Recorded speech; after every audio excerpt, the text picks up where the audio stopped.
I want to talk today about what's going on in Iran right now. The brutality of the Islamic Republic and the mullahs is absolutely out of control. I wanted to talk about what's going on, not in a detailed sense. Instead, I wanted to talk more on a kind of strategic level.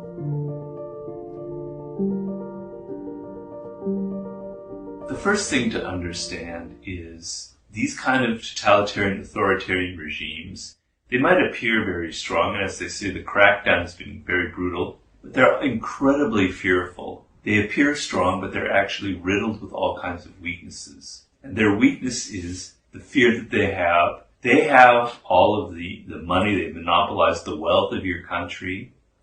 They've monopolized the weaponry, the military, etc. But you have the numbers. And if you gather together, if you concentrate those numbers, if you create a nationwide movement, that terrifies them. They live every day with the insecurity, knowing that the numbers could completely destroy them and they have a lot to lose. So while you might appear to be the weaker side because you don't have the money and you don't have the weaponry on your side, you are in essence the stronger side if you realize this basic fact of strategy, that they are terrified of movements like yours. This is for every kind of totalitarian, authoritarian regime in the world. So that's the first thing to keep in mind. You are the stronger side in this struggle. So in my study of these things, there are two things that authoritarian dictatorships survive by, their main strategy. And I would summarize it with two words: separation and silence. And those two things, separation and silence, actually go hand in hand. You can't do one without the other.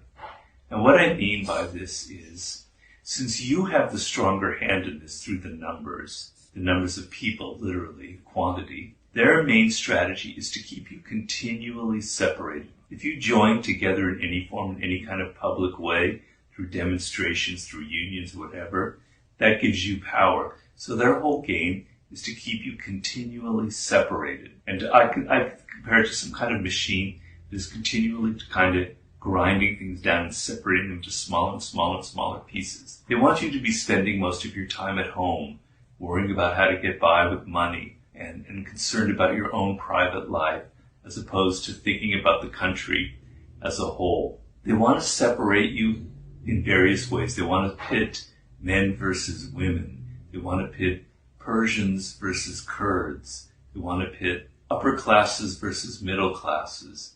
They want to pit whatever it is they can, so that by dividing you, the old strategy of divide and conquer, that strength that you have in numbers is greatly diluted, and they can have the upper hand. So they're trying to continually crush and pressure you into spending most of your time outside the public realm. They may try to bribe you, like, well, spend your time. You can do your time shopping. You can go to malls. You can go to movies. But anything that involves the public, where it's not on the where people can express their dissatisfaction, that is forbidden. So they've slowly tried to erode, these kinds of regimes try to slowly erode any kind of public space, any kind of gathering spot for people in the square, any kind of political rally, and also unions. They're trying to get rid of any kind of unions. This goes hand in hand with the other strategy of silence.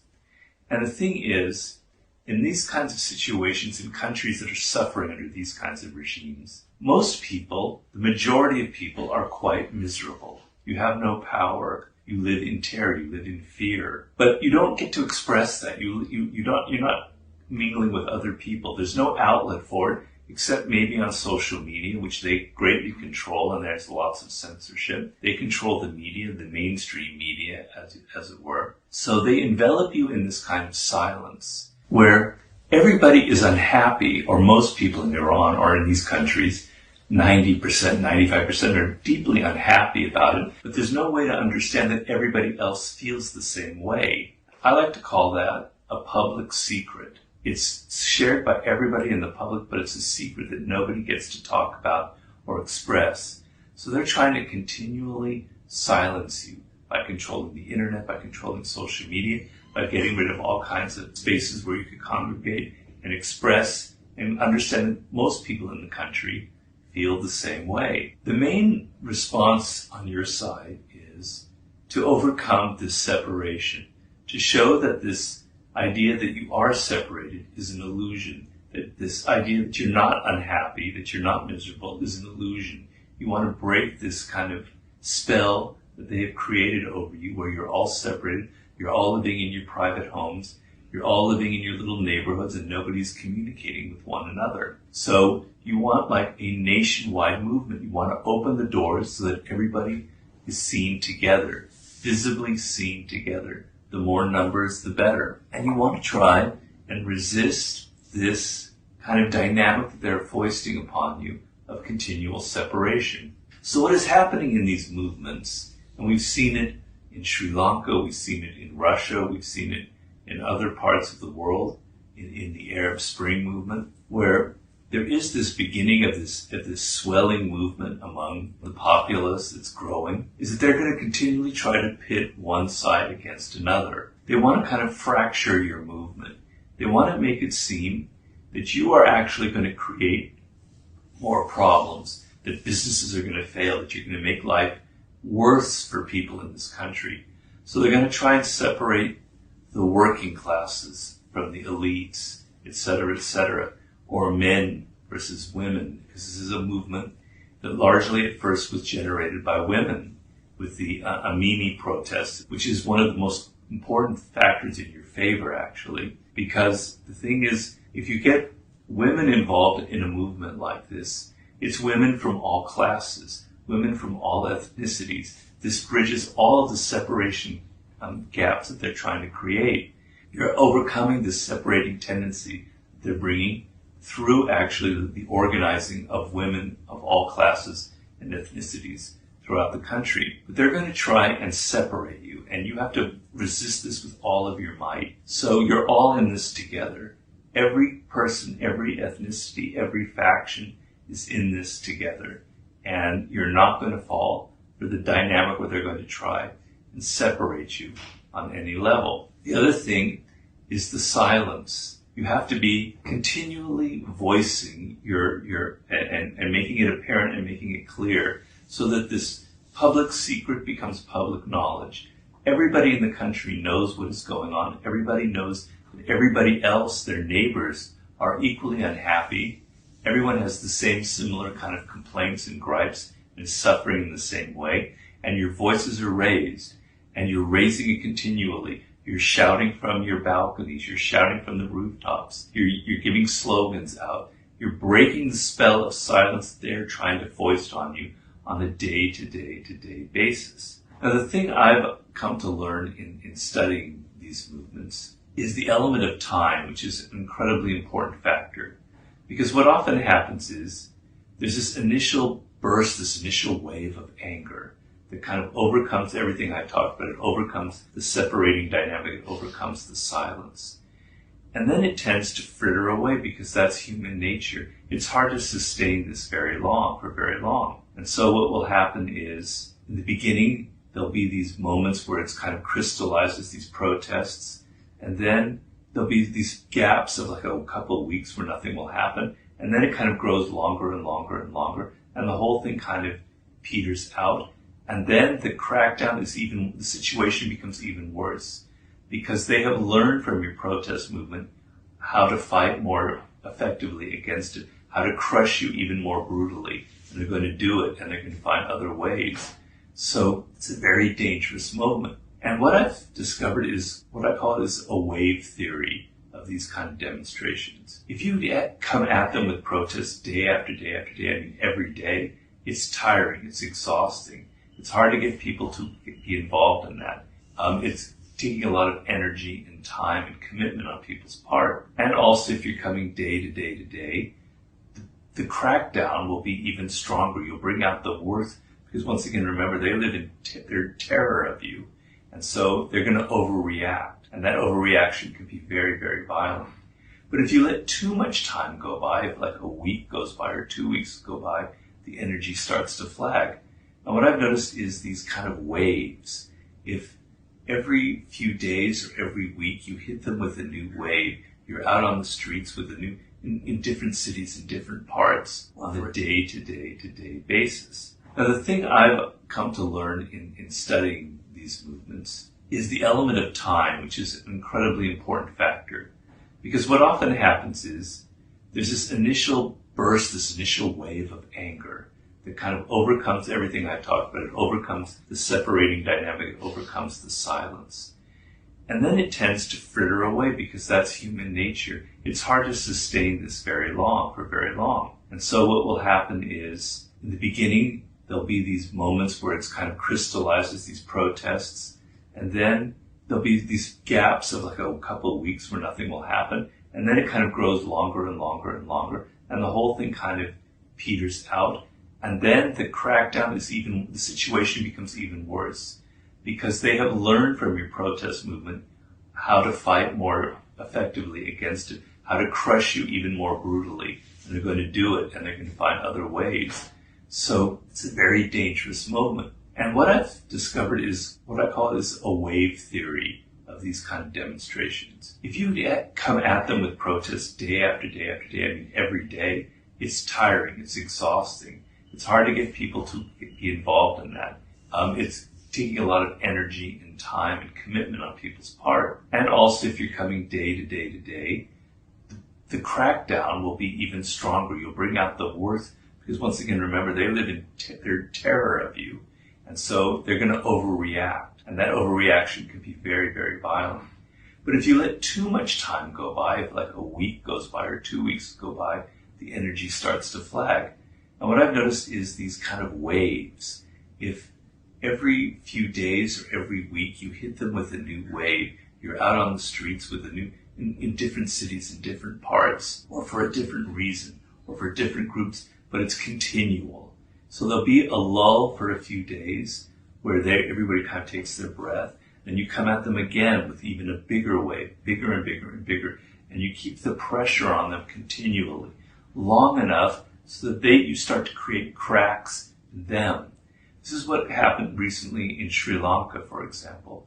And so the separation that they're trying to push on you, where they're making you fight amongst yourselves, you are now going to impose on them through your pressure. By creating these waves that are bigger and bigger and bigger, you're going to begin to peel off people from the elite classes or others who supported them to not be in their interest anymore. You're going to create separations within the security forces, within the military, within the hierarchies themselves, through this continual kind of wave movement. The other thing is, these kind of regimes are incredibly corrupt. They have monopolized the wealth of your country, essentially. And they divvy it up among various different classes who they make kind of complicit in their sort of illegal activity. That will be the upper classes, the wealthy, who are kind of, they're the ones that are able to make all the money, and they're protected. Then there'll be the military and the security forces. So their weak spot in all of this is actually economic. Because if you can hit them where it hurts, then that gives you a great deal of power. And where that hurts is money itself, is in their economic base of power. And the weapon that you have that is the most effective in fighting against this is strikes. But not just a strike of one little union or one little industry here or there, but what is known as a general strike, which can completely paralyze a country. If you can organize every now and then, or just even once, a general strike of every industry all across the country, conceivable lawyers, doctors, working class people, blue collar type jobs, everywhere up and down across the country, and bring the country to its heels and paralyze it for just even one day, it's immensely powerful. So it's a very, very powerful message. It shows that their idea of dividing classes or ethnicities isn't working, and it hits them where it hurts the most, in their pocketbook. But the one weakness that movements like yours have, and that we've noticed in all of these different countries, and even in the United States to some degree, is this idea of the leaderless movement. So in the past, revolutions or revolutionary movements or rebellions had certain leaders, a group, a cadre of people who were the leaders of the group, who would organize things. And that came with its own weaknesses, because these cadres of leaders would form their own kind of party that would then take over and then kind of create another cycle of a totalitarian regime. They spoke in your name. And the strength that you have is you're speaking in your own name. You're not being represented by some leadership group. But what that means is if it's completely amorphous, if it's completely dependent on social media to fuel what you're doing, then when things inevitably kind of peter out, when there are lulls, when a week goes by or 2 weeks go by, there's nothing there to kind of hold on and say, this is the next step that we can do. This is the vision that we can create in another demonstration in a week. This is how we can up the ante in a few weeks. There's nobody kind of guiding it. One thing that's important is to think of not having a group of leaders, because that creates other problems, but to have kind of these committees of people who understand the dangers that the petering out, the lowering of energy will inevitably happen, and who kind of plot ways to keep the pot stirred over and over and over again. Okay? So strategy in this moment, in this kind of moment, is your best defense. Just kind of trying to operate strictly on anger and strictly by bitterness and all the kind of emotions that are stirred up by this brutal regime, it's not enough. It's very powerful. It can lead to something very exciting for the moment, but it can wear off, and in those moments where it wears off, it's extremely dangerous. So strategizing, understanding that you want to keep the pressure on continually, right? You want to keep coming back at them week after week after week after week with something new, upping the ante, increasing the numbers of people who are on your side day by day. That is your strength, and that is how you're going to make them make mistakes and eventually, hopefully, completely change the nature of your country. Because, to be honest with you, to create a true democracy in Iran, a true republic, one that reflects your own incredibly rich history, would be one of the most beautiful events of the 21st century if it could happen. And you can't let this moment pass, and you can't let it die down, because, as I said, it is extremely dangerous. Because once that energy starts to flag, they're going to be coming at you like an animal. They're going to be creating that pressure to separate and silence you further and further. And it's going to be even harder to get back up on your feet the next time.